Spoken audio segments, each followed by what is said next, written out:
মই এনেকৈ ধৰি দাদাক তলৰ পৰা দাঙি দিয়া নিচিনা কৰিলোঁ। দাঙি দিওঁতে মূৰটো এনেকুৱা হৈ পেলাই নাকেদি বগা আৰু মুখেদি বগা পানী ওলাই গৈছে, ফেন টাইপ ওলাই দিছে। সাঁতুৰি আছে, ঘূৰি দিলে, মই যে ঘূৰিব দিলোঁ। আচলতে জুবিন দাক ছিংগাপুৰলৈ লৈ গৈ যে কোনো কেয়াৰ কৰা নহ'ল, এই ভিডিঅ'টোৰ পৰাই আপোনালোকে স্পষ্টভাৱে গম পাব। বা এই ভিডিঅ'টো আপোনালোকে যদি চাই বা এই ভিডিঅ'টোৰ শেষত যদি গোস্বামীৰ কথাখিনি শুনে, স্পষ্টভাৱে আপোনালোকে ধৰিব পাৰিব যে আচলতে জুবিন দাক ছিংগাপুৰলৈ লৈ গৈ কিন্তু তেখেতক কেয়াৰ কৰা নহ'ল। যি মহামান্য আদালতত জুবিন দাৰ মৃত্যু গোচৰৰ যি শুনানি চলি আছে বা যি বিচাৰ প্ৰক্ৰিয়া চলি আছে, কিন্তু আপোনালোকে এই ভিডিঅ'টোৰ মূল কথাখিনি আপোনালোকে শুনকচোন যে আচলতে যিজন অসমৰ স্বাভিমান, যিটো এটা ব্ৰেণ্ড হয়, জুবিন দা এটা ব্ৰেণ্ড হয়, তো সেইজন ব্যক্তিৰ লগত বা সেইজন ব্যক্তিক কেনেদৰে কেয়াৰ কৰিব লাগিছিল, কেনেদৰে কেয়াৰত ৰখাব লাগিছিল, কিন্তু সম্পূৰ্ণভাৱে নকৰি সকলোৱে গম পাইছিল যে আচলতে যি পানী জোৰৰ পৰা মানুহ যিহেতু বহুত আঁতৰি থাকিব লাগে, কিন্তু তেনে অৱস্থাত জুবিন দাক যে কেয়াৰ কৰা নহ'ল, এই মন্তব্যখিনি এই শেখৰজ্যোতি গোস্বামীৰ এই মন্তব্যখিনি শুনিলেই গম পাব তেখেতৰ মুখেৰে ওলাই পৰিছিল। আহকচোন আমি এই ভিডিঅ'টোৰ কথাখিনি শুনো। হয়, ভিডিঅ'টো অলপ পুৰণি হ'ব পাৰে, কিন্তু ভিডিঅ'টোৰ মূল কথাখিনিলৈ আমি যাওঁ যে আচলতে কথাখিনিৰ ৰহস্য ক'ত ফাদিল হৈছে। গতিকে ভিডিঅ'টো আমি শেষলৈকে শুনো। মই অলৰেডি পানীত আছোঁ। তাৰপিছত কি হ'ল আচলতে? তাৰপিছত দাদা পানীত গুচি গ'ল, তেওঁ যিহেতু উইদাউট মানে তেতিয়া নামি গ'ল। নামি যাওঁতে মই দেখা পোৱা নাই, মই পানীত আছোঁ। তেতিয়া কোনোবা এজনে ওপৰৰ পৰা ক'লে যে দাদা জেকেট নিপিন্ধাকৈ গৈছে, অলপ চাবি। তেতিয়া মই চালোঁ যে দাদা দেখোন আইলেণ্ডটোৰ ফালে আহি আছে। মই তাৰ ছাইডেদি এনেকৈ মই অপজিট ছাইডত আছিলোঁ, আৰু মই ৰিটাৰ্ণ আহি আছোঁ দাদাক। যেতিয়া ক'লে জেকেটটো নিপিন্ধাকৈ আহিছে, মই চালোঁ হয় জেকেটটো নিপিন্ধাকৈ ধুনীয়াকৈ সাঁতুৰি আহি আছে। আৰু লগত এজন আছাম এছ'চিয়েশ্যনৰ মানুহ, সি জেকেট পিন্ধি সাঁতুৰি আহি আছে দাদাৰ লগত, অলপ মানে 1 মিটাৰ 2 মিটাৰ ডিষ্টেঞ্চত আহি আছে। দাদাক মই তাৰ পৰাই চিঞৰিছোঁ, দাদা নালাগে, এইফালে নাহিব, ইমান দূৰ আহিব নালাগে, আপুনি জেকেটটো পিন্ধা নাই, ভাগৰি যাব, মানুহটো এনেও টায়াৰ্ড, সাঁতুৰিব জানে আপুনি, কিন্তু আপুনি ইমান দূৰ আহি এইটো প্ৰুফ কৰিব দৰকাৰ নাই যে ইমান ডাঙৰ চুইমাৰ। মই কৈ আছোঁ মোৰ ফালৰ পৰা মই যিমানখিনি পাৰোঁ ক'বলৈ, মই কৈছোঁ। দাদাই শুনা নাই, আহি আছে, জবৰদস্তিকৈ লাষ্টত মানিলে যে য়েছ মই ৰিটাৰ্ণ হ'ম। ৰিটাৰ্ণ হৈও দিলে, দাদা বেক হৈ গ'ল। বেক হৈ যাওঁতে দাদা যেতিয়া বেক হৈ গ'ল, বেক হৈ যাওঁতে মই দাদা একদম কাষত, খালি ধৰা নাই, কাষত আছোঁ। ধৰি দিলে বেয়া পাই যাব পাৰে ন ঘপকৈ, মোক কিয় ছাপৰ্ট দিছ, মই জানো ন দাদা অলপ সেনেকৈ থাকে ন, নধৰিবি, মই জানো। মই জাষ্ট দাদাক ফ'ল' কৰি আছোঁ। দাদা এনেকৈ ফ্ল'ট কৰি পেলাই এনেকৈ থাকি গ'ল অকণমান টাইম, 1 ছেকেণ্ডতকৈ অলপ বেছি। মই যে সাঁতোৰা মানুহে যে এনেকৈ কেতিয়াবা ফ্ল'ট হৈ যায় ন, তাৰপিছত আকৌ সাঁতুৰিব। মই যে এইটো হ'ল, যেতিয়া 1 ছেকেণ্ডতকৈ বেছি হ'ল, মই এনেকৈ ধৰি দাদাক তলৰ পৰা দাঙি দিয়া নিচিনা কৰিলোঁ।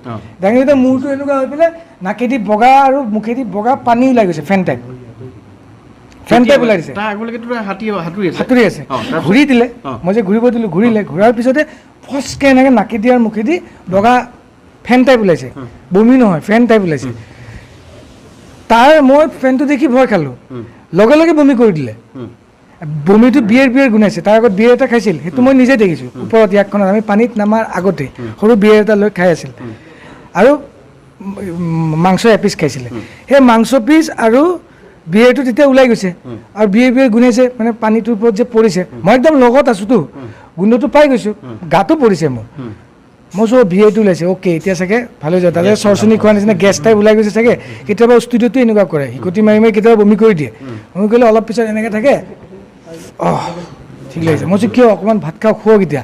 ষ্টুডিঅ'ত তেনেকৈ কওঁ, শুমৰা একো নাই পানী অকণমান খাওঁ, এই বুলি কৈ থাকে। মই কৈছোঁ একেই ছেইম, এনেকুৱাই হৈছে। কিন্তু মই যে ছাপৰ্ট দি উঠালোঁ যে দাদাৰ কোনো এফৰ্ট নাই। বমিটো কৰাৰ পিছত দাদাক মানে যদি মই প্ৰেছাৰটো এইফালে গৈছে, দাদা মূৰটো এনেকৈ গৈছে, ইফালে দিলে মূৰটো এনেকৈ গৈছে, আগত দিলে এনেকৈ গৈছে। তেতিয়া মই ভয় খাই পেলাই চিঞৰিছোঁ। তাৰ আগলৈকে ওপৰৰ পৰা ইয়াকৰ মানুহে যে কৈ আছে শেখৰ অ'কে কৈ আছে, মই ইট ইজ অ'কে, কাৰণ মই ধৰিলোঁতো, তাক যাব নিদিলোঁতো। মোৰ কাৰণে মই ছাকচেছ, মানে তেওঁলোকে যে কৈ আছে নালাগে যাবলৈ। পানী কিমান আছে নাজানো, সেইটো বহুত পানী, তলটো আমি ঢুকি পোৱা নাই। মানে যদি মই প্ৰেছাৰটো এইফালে গৈছে, দাদা মূৰটো এনেকৈ গৈছে, ইফালে দিলে মূৰটো এনেকৈ গৈছে, আগত দিলে এনেকৈ গৈছে। তেতিয়া মই ভয় খাই পেলাই চিঞৰিছোঁ। তাৰ আগলৈকে ওপৰৰ পৰা ইয়াকৰ মানুহে যে কৈ আছে শেখৰ অ'কে কৈ আছে, মই ইট ইজ অ'কে, কাৰণ মই ধৰিলোঁতো, তাক যাব নিদিলোঁতো। মোৰ কাৰণে মই ছাকচেছ, মানে তেওঁলোকে যে কৈ আছে নালাগে যাবলৈ। পানী কিমান আছে নাজানো, সেইটো বহুত পানী, তলটো আমি ঢুকি পোৱা নাই। মই উপঙি আছোঁ ন, জেকেটটো আছে। দাদাক মই ধৰি আছোঁ, এনেকৈ ধৰি আছোঁ, ধৰি পেলাই উঠাই আছোঁ। দাদাও ডুবা নাই, তাৰপিছত মই যেতিয়া চিঞৰি দিলোঁ দাদাই ৰেছপঞ্চ দিয়া নাই মানে মই ধৰি ৰাখিব পৰা নাই দাদাক দাদা এনেকৈ পানীত যদি মানুহ এটাক মই তেওঁৰ এটা ছাপৰ্ট লাগিব তেতিয়াই মই ধৰি ৰাখিব পাৰিম তেওঁ যদি হালি যায় মইতো উপঙিয়াই আছোঁ ময়ো হালি যাওঁ সেনেকৈ দাদা 2-3বাৰ এনেকৈ গৈছে আপুনি মাতিছে নাই তেওঁ তেতিয়া response মাতি দিয়ে? আছোঁ দাদাক ৰেছপঞ্চ নাই দাদাৰ বডিটোৱে ৰেছপঞ্চ নাই মানে হালি গৈছে যোনফালে যায় ইফালে পৰি যায় তেতিয়া মই চিঞৰোঁতে ইয়াকৰ যোনজন পাইলট তেওঁ জাপ মাৰি দিছে পানীত জাপ মাৰি পেলাই তেতিয়া এইটো 25 মিটাৰমান হ'ব ইয়াকখনৰ পৰা তেওঁ 10 ছেকেণ্ডত আহি পাই গৈছে তেতিয়া সন্দীপনো আছে সন্দীপনো আহি পাইছে তাৰ আগতে সিদ্ধাৰ্থ নাওখন চলাই আছিল সিও আহি পাইছে চবেই দাঙি মেলি এই ইয়াকৰ পাইলটজনে দাঙি বেলেগ এখন বোটত উঠাই দিলে ৰাউণ্ড বোট এখনত আৰু তলৰ পৰা সিদ্ধাৰ্থ আৰু সন্দীপৰ মুখৰ কাৰণে মূৰটোত দাদা পানী নপৰাকৈ এনেকৈ দাঙি ধৰিলে আৰু আমাক অলপ ছাইডত থাকিব দিলে আমি 2জন আছিলোঁ আৰু 3জন আছিলোঁ আমি দুজন অলপ চাপৰ আমি কেইজনে যদি ধৰোঁ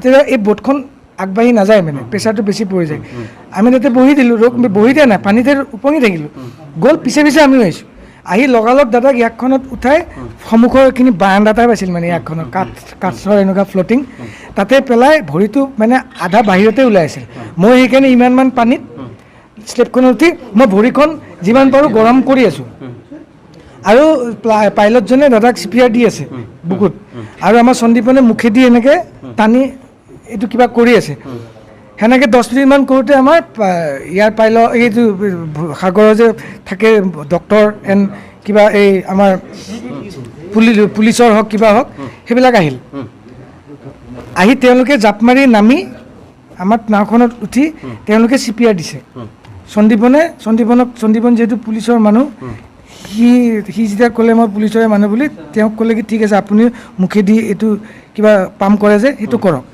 মই পিছফালে অকল দাদাক মালিচ কৰি থাকি গ'লোঁ চবেই কৈ আছে বডিটো ঠাণ্ডা হ'ব নিদিবা তেওঁক খালি মালিচ কৰি আছোঁ গৰম কৰোঁ যদিও তেওঁ আঙুলিটো এনেকৈ চাওঁ সেইটো ৰঙা হ'ব লাগে টিপি দিওঁ এইটো নীলা হৈ যায় নাকৰ ফুটাটো নীলা হৈ যায় উঠখন মানুহটো ৰঙা এনেকৈ থাকে নহয় ৰঙা লিপষ্টিক লগোৱাৰ নিচিনা হৈ থাকে উঠখন আস্তে আস্তে নীলা হৈ আহিছে মই তেতিয়া মানে কৈছোঁ দাদা এইটো কি হৈ আছে ইফালেতো CPR দি আছে পেটটো ফুলি আহিছে ইফালে ভৰিটোৰ নখটো ৰঙা হৈ আছে মই যিমান পাৰোঁ ভগৱানক মাতি আছোঁ কান্দি আছোঁ আৰু একো কৰিব পৰা নাই আধা ঘণ্টা যে নাৱৰ ড্ৰাইভাৰজনটো যাই পেলাই নাওখন চলাইছে মানে ইয়াকখন আধা ঘণ্টা সেনেকৈ চলাই পেলাই ইহঁতে ওচৰৰ পৰ্ট এটাত আনিলে সেইটো পুলিচে আৰু ডক্টৰে এইটো ডিছকাছ কৰি লৈছে ক'ত পৰ্টত নিছে কি কৰিছে এইটো নাজানো খালি আমি যোনটো পৰ্টৰ পৰা গৈছোঁ সেইটো পৰ্ট নহয় তাৰ ওচৰত থকা কিমান সময়ত পালেগে তাৰ আধা ঘণ্টা 1 ঘণ্টা হ'ল এবাৰ তাতে যায়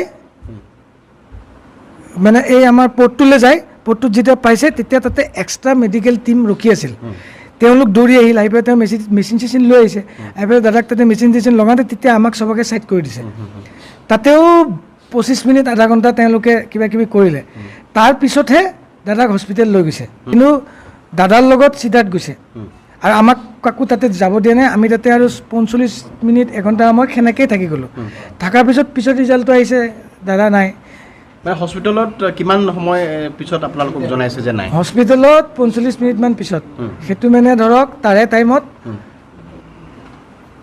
5:30-6টামান হৈছে ইয়াৰ টাইমত 2.5 ঘণ্টা এটা 2 ঘণ্টা 20 মিনিট এটা ডিফাৰেঞ্চ থাকে সেই জেগাটোত তেওঁলোকে অৰ্গেনাইজাৰ মেনেজমেণ্ট চবখিনি থকাৰ পিছত মই তাতে ষ্টুডিঅ'ৰ নিচিনা বা ষ্টেজৰ নিচিনা দাদাক গাইড কৰিব নোৱাৰোঁ দাদা এইটোত নাযাব দাদা এইটো নাখাব দাদা এইটো কৰক মোক দাদাই লৈ গৈছে মোক দাদাই কৈছে তই নাম হাতুৰ সেইজন মানুহে আকৌ মই দাদাক ক'ব পাৰিম নেকি দাদা ইয়াত নানামিব দাদা ইয়াত নকৰিব মোৰ জেগাত বেলেগ এজন থাকিলে আপোনালোকে কোনোবাই ক'ব পাৰিলে হয় নেকি আজি চবেই ক'ব পাৰিছে যে আপুনি কিয় মানা নকৰিলে মই মানা কৰিম বাকী আৰু 16-14জন মানুহ আছে চবেই যদি তাত জোচ দিব মোৰ ঘৰতো তাতে পৰিব নেকি আৰু মুখে উল্টা কৈ আছে সেই পানীত নুডুব সাগৰৰ পানীত উঠি আহিবি জাপ মাৰি দিছে তেওঁ মইতো বহিয়ে থাকিলোঁ সেই ফ্লটিং বোটখনত মানে বেডখনত এইটো সিদ্ধাৰ্থই মানা নকৰিলে সি জনাৰ পিছতো একদম চাগে মানা কৰা নাই সেইকাৰণে দাদা গৈছে বা মানা কৰিলেও সি যদি মানা কৰিলেও হয়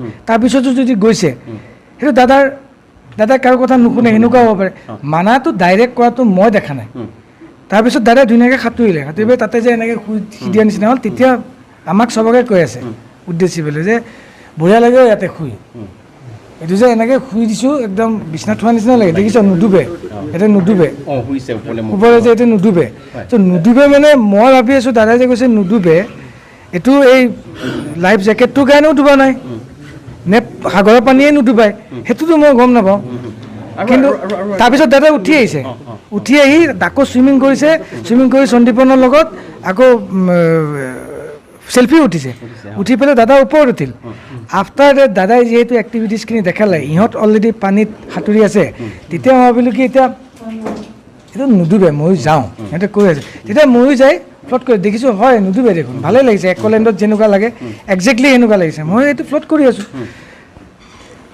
এটা টাইমত মই ফ্লট কৰি কৰি এই আইলেণ্ডটোৰ ফালে এনেকৈ গৈ থাকিলোঁ গতিকে দাদা তেতিয়া কিন্তু হেৰিত আছে ইয়াকৰ ওপৰত আছে ইয়াকৰ ভিতৰত আছে চ' ইয়াকত থাকোঁতে মই দাদাক দেখি থকা নাই সিদ্ধাৰ্থক দেখিছোঁ বোট এখন চলাই আছে সিদ্ধাৰ্থৰ লগত দেৱজিৎ বুলি আছাম এছ'চিয়েশ্যনৰ মানুহ এজন আছে সন্দীপন দাদাৰ লগত আছে ইয়াকৰ ওপৰত মই আছোঁ ফ্লটিং কৰি ওপৰত আৰু ভিতৰত ডাইৰেক্ট দেখা নাপায় ন ইয়াকখনৰ ভিতৰত অলপ 30 মিটাৰ দূৰৰ পৰা দেখা নাপায় কোনে কিন্তু আছে মানুহ দাদা তাতে আছে এতিয়া ভিডিঅ'টো যোনটো ওলাইছে সেইটোতে দেখা পাইছোঁ দাদা তাতে খালী গা বহি আছে লগত কেইজনমান মানুহ বগা যে পিনে এইকেইজন আছাম এছ'চিয়েশ্যনৰ মানুহ তেওঁলোকে দাদাক কিবা জেকেটটো পিন্ধাই দিব বিচাৰিছে দাদাই কিবা নিপিন্ধো বুলি কৈছে তাতে মই নাই মই উপঙি আছোঁ ন